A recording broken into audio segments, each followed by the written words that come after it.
Take out your mobile phones, smartphones, everyone please, quickly. Hold them up high. Answer this question. How many of you this morning, before even getting out of bed, checked this device for text, email, Facebook? Raise them high if you did. Look at that. Is that insane? How many of you actually sleep with the phone in the same bed, on the pillow next to you? Anyone? Come on. Come on. Look at that. All the single people in the room raising their hands. Yeah. When did that happen? Right? When did you suddenly start exhibiting such aberrant pathologic behavior as to sleep with your phone? That's not a technology change, right? What is that? It's not a technology change, it is a behavioral change.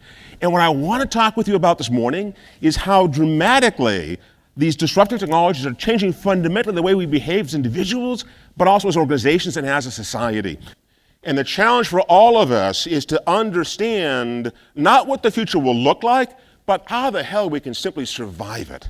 How we can be agile enough to move when we need to move, to change and pivot, so that we as individuals and as organizations can be adept enough to meet that future on its terms, not on ours.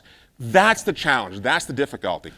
It's not a question of will the technology be there, because I can spell out for you, and you could as well, many of the disruptive technologies over the next 10 to 20 years. The question is, what will it do to the way we behave as individuals, as organizations, and as a society? And that's where I want to blow your mind wide open today.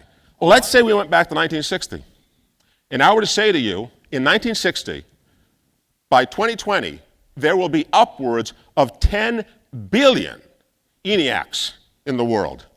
In fact, you will have, every one of you, multiple ENIACs on your person, in your automobiles, in your homes.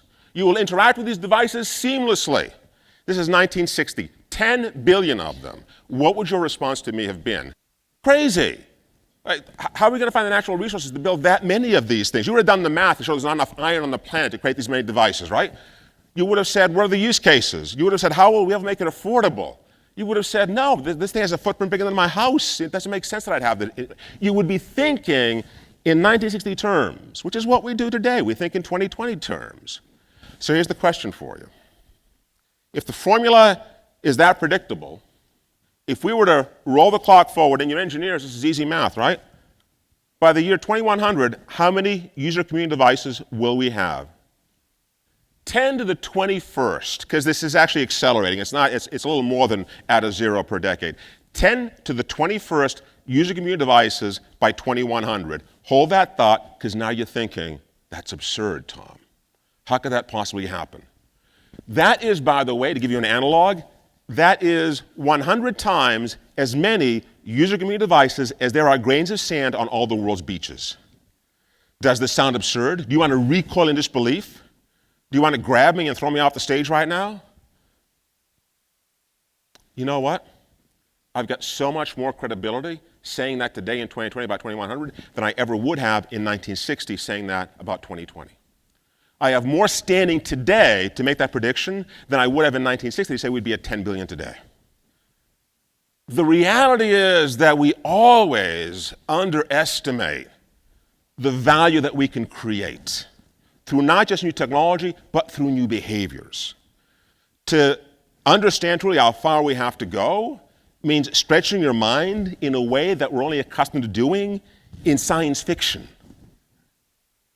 And that, my friends, is only the tip of the proverbial iceberg. Is that somewhere around the year 2200, the amount of data that we have captured and that we are storing will exceed the number of atoms that make up the Earth. Eventually, you exceed the number of atoms that make up the visible universe. These are absurd numbers, but they're just numbers. It's like playing a game of infinity. Give me any number, I'll give you one that's higher than it. Data lives in a land of abundance, not in one of scarcity. But the real question in my mind, ultimately, is what the hell do we do with this data to create value? And I don't think we have a clue as of yet. So we're moving into an era where this industrial, this ethos of industrialism no longer works. I'm not going to throw it all out, by the way. I mean, there's precepts here that will continue to work. But fundamentally, we're making a shift from this scarcity model, which is the industrial era ethos, to an abundance model, which is the ethos of data.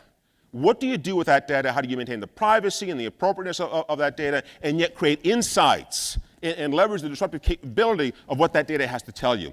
From scarcity to abundance. AI as collaborator, bridging the cognitive gap. And I'm convinced, by the way, that we're just beginning to see what the magnitude of the challenge is here. But if you want to see the future, truly see the future, look at your kids.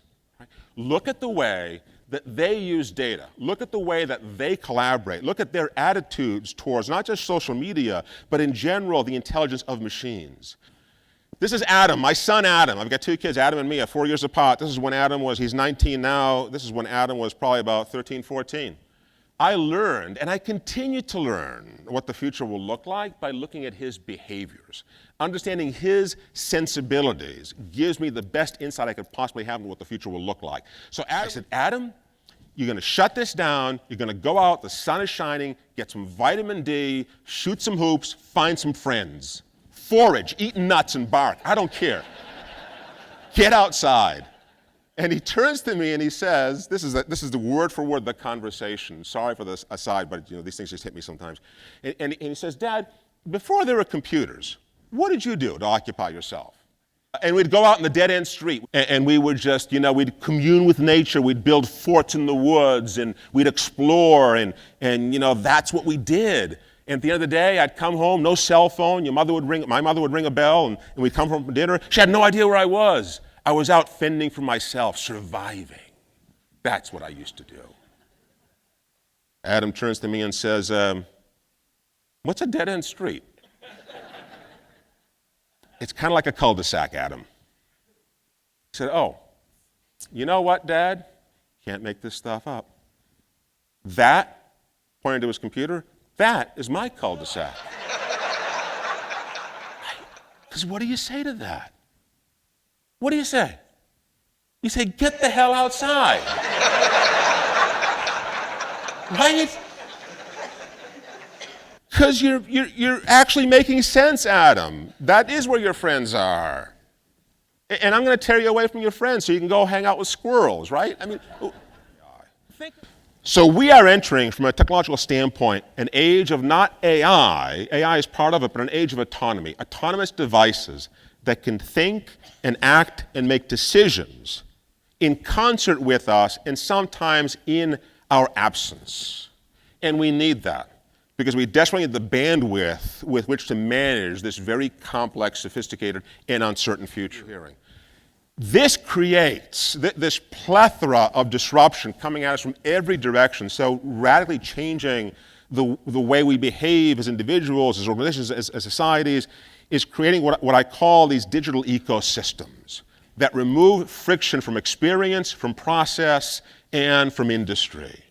Friction is the nemesis. That is, if you were to draw a bullseye today and at the center of it put that one thing that we can eliminate that would most create value, efficiency, productivity, prosperity, health, and well-being, it would be the elimination of friction. Uber did it. We saw this. Uber did it by what? They didn't recreate the cab industry.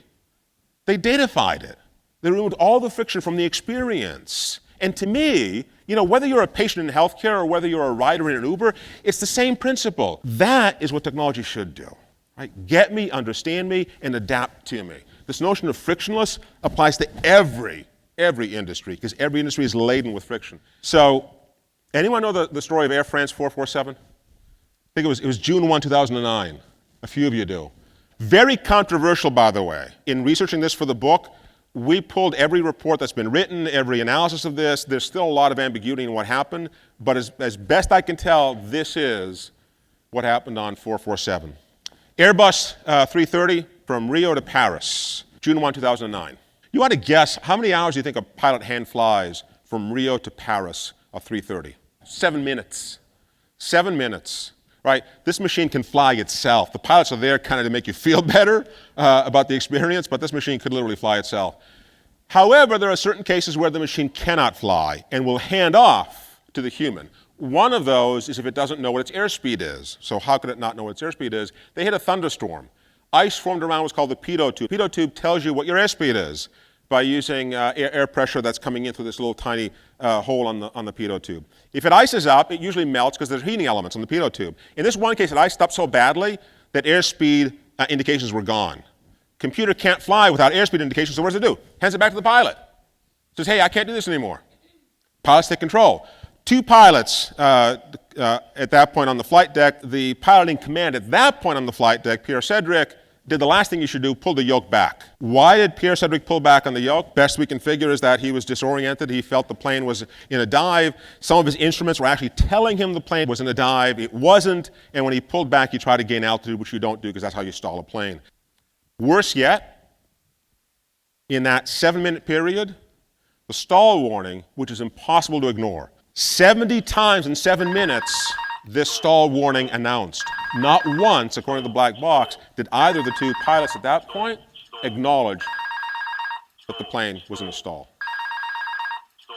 And yet they still ended up plunging into the Atlantic. How the hell does that happen? And there's one word for it: arrogance. The arrogance of the human being. Right? I have control. I make the decisions. When in fact what we should be doing is accepting and acknowledging that we are collaborators. We are collaborators with an entirely new species with which we are going to better survive and navigate the future. I mean, it is that simple. It is that simple at the end of the day. But we don't want to accept it. Your role ultimately is changing behavior. Your job is technology. But your role is changing behavior. I used to believe as a child that my grandmother, who was born in 1900, saw so much more in her lifetime than I ever would, so much more change and disruption. I was so wrong. You don't believe it, but you behave it. And your job ultimately is to build the future by managing and predicting behavior. What a cool thing to be able to do. Thank you so much for letting me share this with you. I look forward to chatting with you one-on-one. Thank you.